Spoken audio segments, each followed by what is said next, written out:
There we go. How you feeling, my brother? I'm well. How you doing? Well, it's a hard day, honestly. But I ain't. A hard day, man. At first, I want to. I'm not sure if this is something too personal, but they sent me the message from your team, and I heard you just lost somebody, man. So I want to definitely send my thoughts and prayers out to you, brother. And I appreciate. Shouts out to Big Bags, BIGS, BIGS.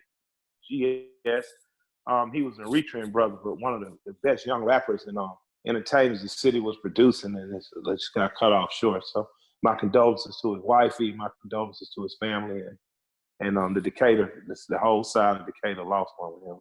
Definitely, man. So definitely send my prayers out to him, and to yourself. I know that was a friend of yours. So thanks for taking this time, man. Killer Mike. You've become, before we talk about your music, it's amazing, and I'm really excited to talk with you because you become a voice. And in times like this, what I love, you haven't just become a voice in the last few months because it's popular.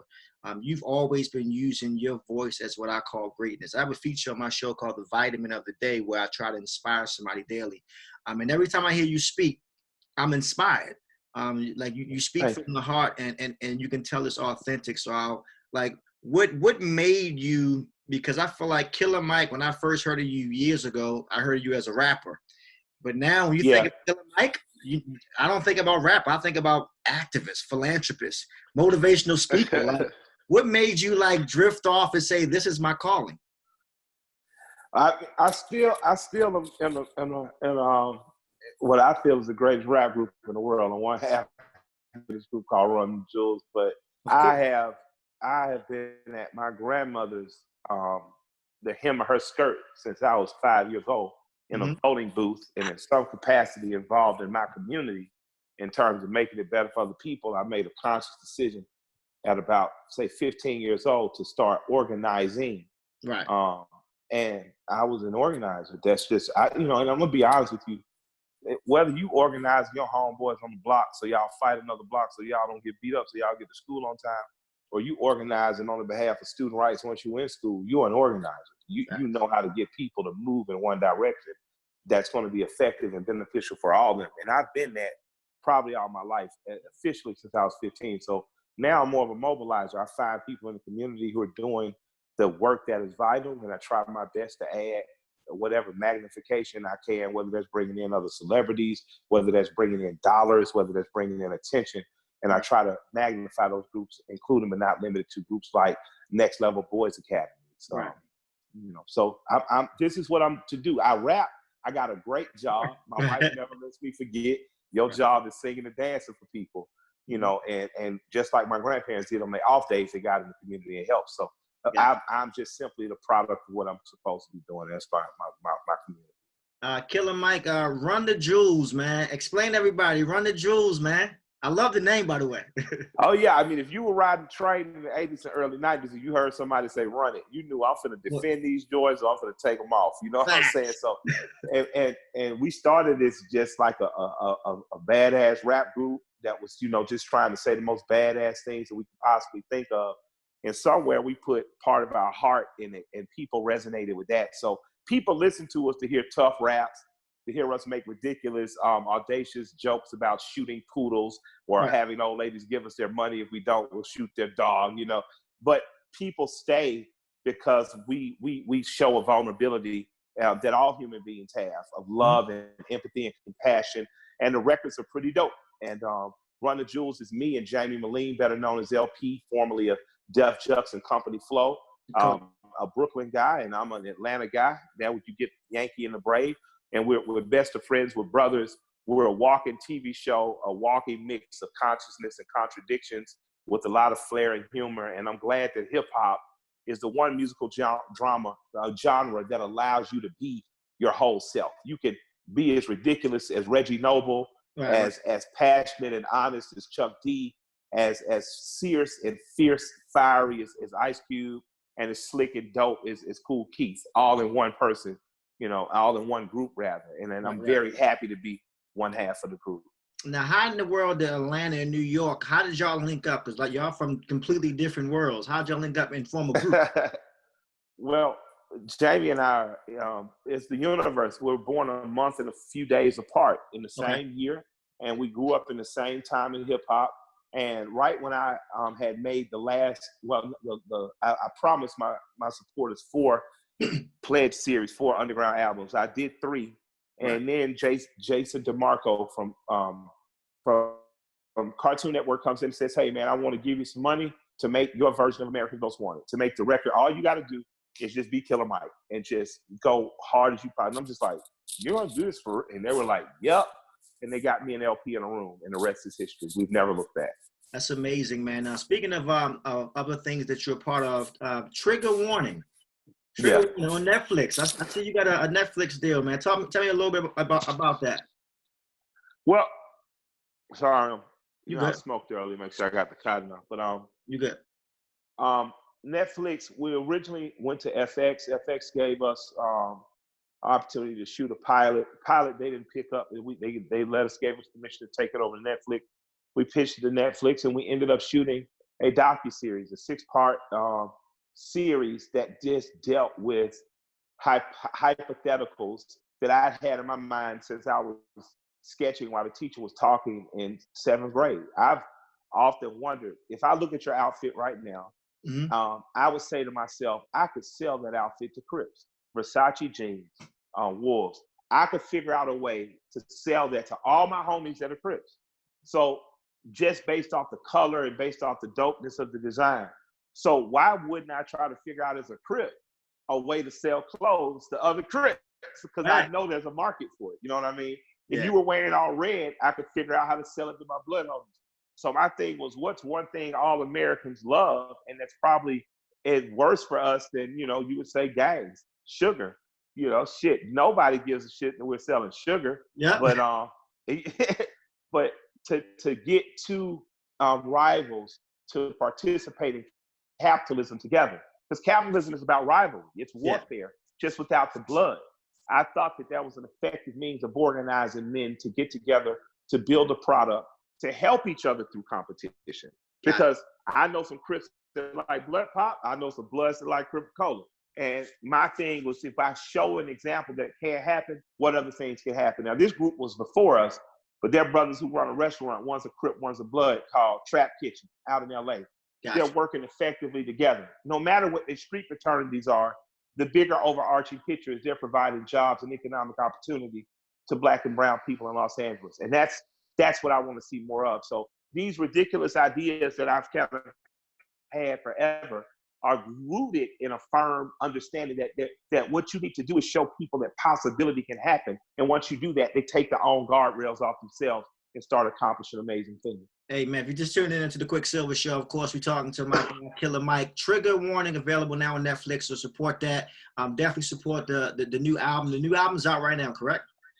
Yep, Run the Jewels 4. RTJ 4 is out. Thank you, guys. We premiered in the top 10 of the top 200 albums in the country. When we fell out the top 10, we only fell to number 11, and then we were the top rap album in the country for 2 weeks. And for a couple underground rappers, man, that's pretty special. We want to thank you guys. Gotcha. Now, of course, you've been in the rap game, Killer Mike, for decades at this point. You've been around for a while. Well, almost 2 decades. This is my 17th year, or 18th. Me and LeBron came in the same year. That's amazing, man. Killer Mike, you're definitely, you've earned the title legendary because you've been around long enough and you're still relevant. And that alone, it's not easy. You know this. I've been in radio for 20 years, and I tell everybody, people don't realize how hard it is to do something for 10, 20 years and still be relevant. Because you gotta be, relevance comes with, you're going to be relevant, not always in the same way that you want to be. Gotcha. But relevance is about adjusting and not being, and relevance is about adjusting and not being rigid. Mm-hmm. Little Richard was relevant to me for radically different reasons than he was to my grandparents. My grandparents, he was the guy to go see at the club. Right. They went to the club, they got dressed up, they danced, he played piano. It was amazing. By the time I got to Little Richard, he was the old crazy man on Arsenio who always told the truth, who said funny little isms, but it made me go look at his old performances. So he was still just as relevant. It's just that when I came along, he was relevant for one record and for interviews, whereas when my grandfather, he was alive. So I'm comfortable in being who I am every phase of it. I came in as a sidekick or understudy, a student of, a little brother of the greatest rap group in the world, Outkast. Arguably one of the greatest, because people, we definitely have seen some greats from Run DMC, The Tribe, to EPMD, the 8 Ball, MJG, and UGK. But I come in as their understudy, and it takes 17 years of perseverance, of patience, of trying, of refiguring out to now be considered amongst those elite. For us to be mentioned as Run the Jewels amongst the likes of Outkast or EPMD or Tribe, it's just such an amazing thing, and I'm so humble. So what I've never done is become rigid or allowed myself to become envious of anyone or to want what I had. But I never realized I was big until I was talking to Tip. He was like, man, I remember when you dropped with Cassie, you was the biggest thing. And I was like, I don't even remember feeling like that, because I was standing next to giants. Yeah. But next to my peers, I was next to a giant. So, but I never felt that was my stage. So relevancy for me, I just want to tell people out there, every year, just try to reinvent or improve yourself. And that's what keeps you relevant. Gotcha. LL Cool J could drop a record tomorrow that would have every woman in the world going nuts. And he gonna lick his lips the whole time and put on and hit you with the ab shot. You know what I'm saying? So, shout out to Uncle L. You're a fool, man. You're a fool. Also, why I got you here, of course, what's popular right now is this whole Verzuz TV series. Coming up next is DMX versus Snoop D-O-double-G, Snoop Dogg. Who is Killer Mike going with? I'm not picking. I just watch the games to see. Come on, Killer Mike. I never pick. I'm telling you, I don't even pick on sports anymore, unless it's the Hawks, because I'm in business with them, right? So I'm always with my guys, but I don't pick, man. It's a dream for me. How can you pick between DMX and Snoop? I'm gonna get high. I'm going to watch the show. I'm going to watch Snoop say, that's a good one there, baby Bubba. And then I'm going to watch D say, woof, woof, and it's going to be amazing. So absolutely. It's coming on Wednesday, man, so make sure you tune into that. Would you ever be a part of a Verzuz battle? Do you feel like Killer Mike would do that? I think I got a lot more work to do first. We'll see in about 5 years. Right now, Run the Jewels going to keep rocking. I'm Verzuz myself in this gym every day, so. There you go. And of course, Run the Jewels, support that. Support the Netflix special, Trigger Warning, out available now as well. What's the vibe like in Atlanta, man? Right now, of course, we're all dealing with this COVID-19 coronavirus. Yeah. The vibe is like, to me, the vibe is like, I'm going to listen to the mayor like I listen to every other black mama. I'm going to stay my ass in the house. Thank you. And you know what I mean? Like, just straight up. I'm going to listen to our mayor the same way I listen to my black auntie. I'm going to stay my ass in the house. I'm going to listen to my mayor like I listen to my black sisters that call me and say, Michael, stay your ass in the house. How is she doing? I know she tested positive for COVID. How's she doing? She's well, according to what I hear, but it beats you up, so I'm hoping and praying that she's fine. I appreciate her leadership in these difficult times. What would you say to somebody? Of course, I'm based out of DC, but my show is syndicated in a bunch of different cities. What would you say to somebody? Out to DC. No, absolutely. What would you say to somebody who's still, even after months of dealing with this uncertainty, they're still not taking this virus serious? My grandmother used to say such deep things in very simple ways, but she just say, just take care of yourself. So if you know it's a disease or a virus that attacks your immune system, make sure you're taking care of yourself, from an immune system standpoint. Make sure you're taking whatever roots and herbs. Make sure that you're drinking your water. Take care of yourself so your body's strong enough to fight off any illness. And don't put yourself in unnecessary risk. So if you have to go to work or the store, go to work or the store, mask up. But if you don't have to go to the hookah bar or the club or the hangout, then just don't do those things. Give yourself time. As I'm trying to get less fat and get back into just, making sure my body's all the way balanced, I'm having to understand the importance of giving your body time to rest and relax. And, when they call breakfast or break fast, your body hasn't eaten for 8-10 hours. Yeah. Sometimes we have to kind of break fast from our habits. I love the Blue Flame. Anybody who knows me knows I love going to the Blue Flame, helping people through cosmetology school. Shouts out to the sisters. But I like how you said that. I like that. Straight up. But I can't do that right now. Because you know what I'm saying? It's too uncertain. So I'm fasting off the flame. That's hard for me. So I just want everybody to kind of, and for business owners, I got to say, as a business owner, I'm sympathetic because I understand that rent still has to be paid. But I own a nightclub. I get it. Exactly. I think some of the lessons I've learned from this as a business owner is what's been paying our rent is stuff like merchandise. Because we worked hard on being a brand, not only being a business. And the other thing is my wife has always been big on paying rent by the quarter. So she likes to do rent in 3 and 6 month installments. And thank God for her genius in terms of that, because that carried us through the first 3 and merchandise is taking us through the second 3. So just for being business owners, what's brought us through, because we got denied for the small business thing a couple of times. Maybe I said something about the president. I don't think I said something, but Prez, should have got something.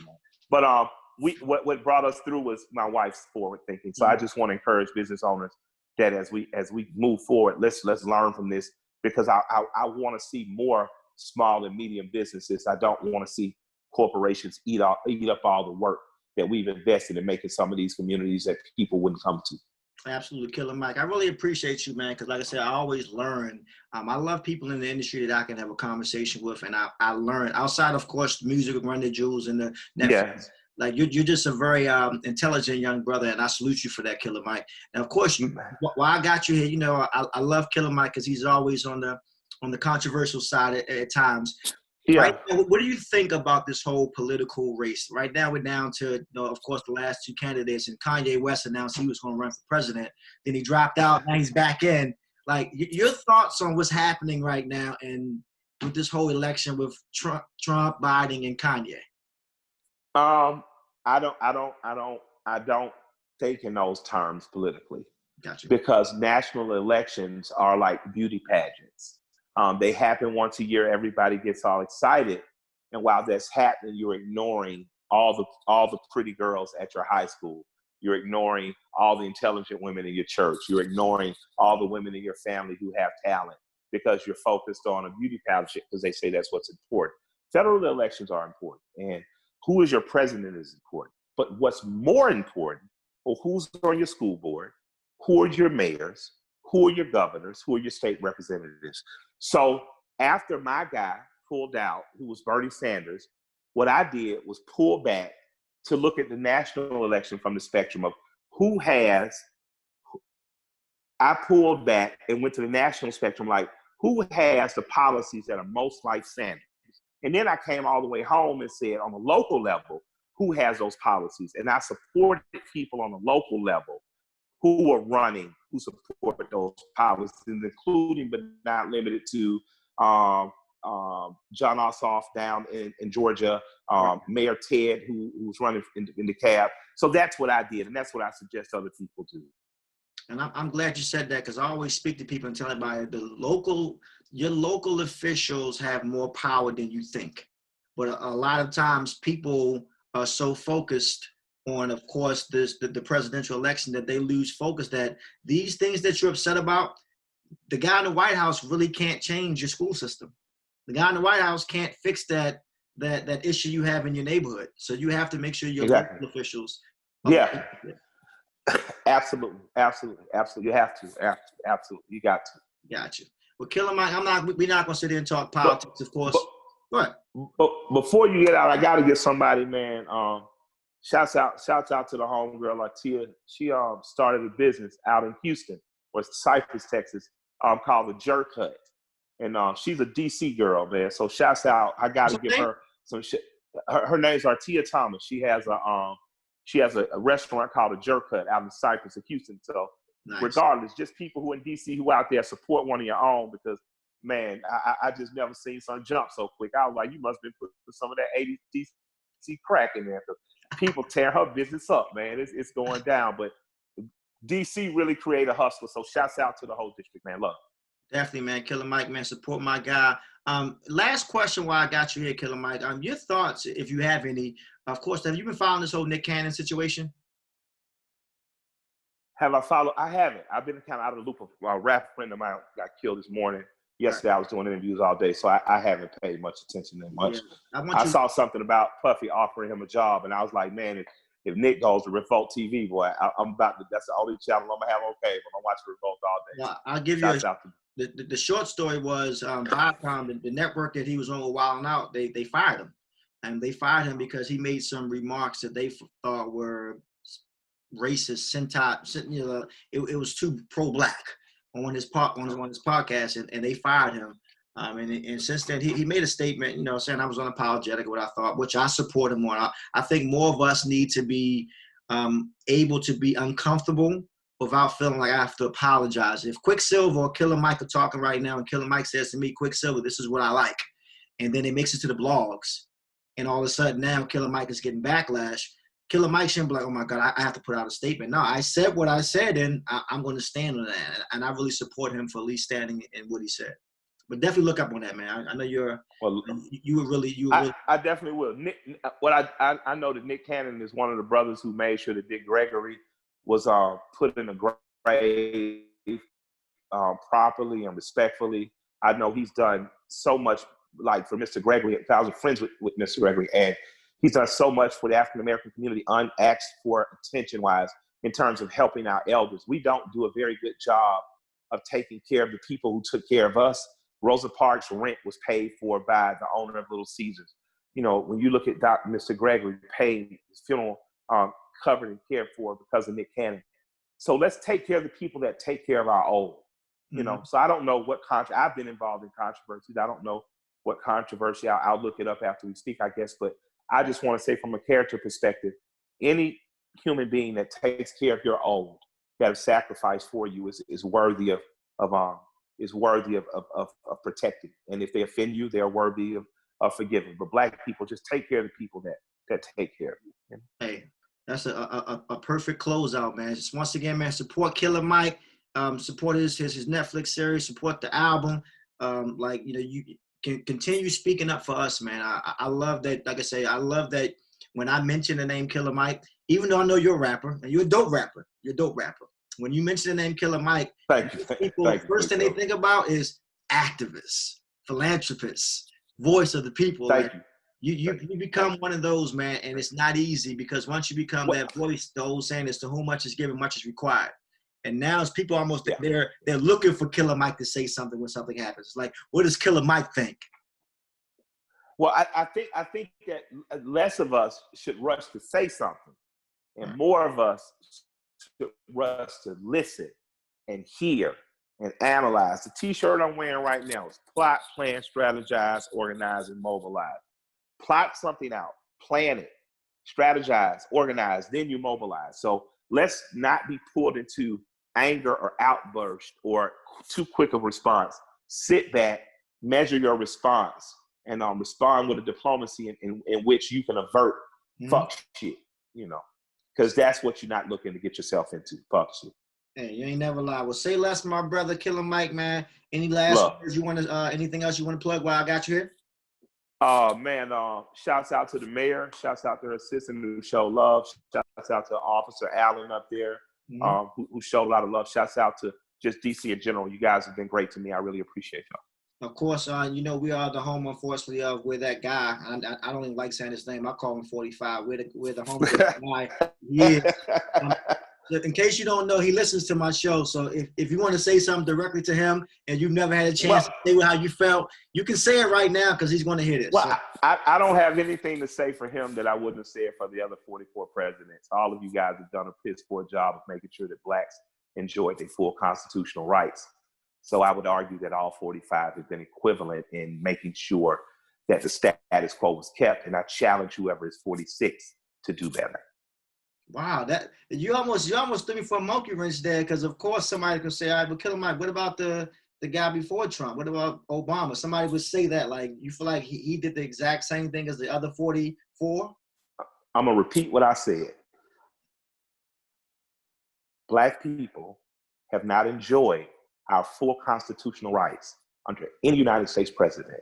So I challenge whoever is the next United States president to make that happen.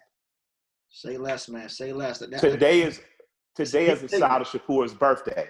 I would like to say happy birthday to Assata Shakur.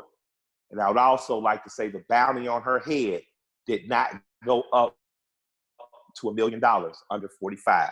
It went up under number 44. So I repeat again, our full constitutional rights have never been recognized under any U.S. president. And I challenge 45, 46, 47, or 48 to commute, to pardon, to let go of all political prisoners, including but not limited to Mutulu Shakur, Leonard Pelter, Mumia Abu-Jamal, to release the bounty and commute the sentence or call off the witch hunt for Assata Shakur. Happy birthday to her. And until one of you guys meet that standard, then the standard that Black people deserve has not been met. That's the end. Hey, Killer Mike, man, you are amazing, my brother, and continue doing all the amazing things that you're doing. Continue putting out that amazing music and continue using your voice for greatness. Thank you. I appreciate you. Love and respect you, brother. Thanks, Killer Mike. Be gone, brother.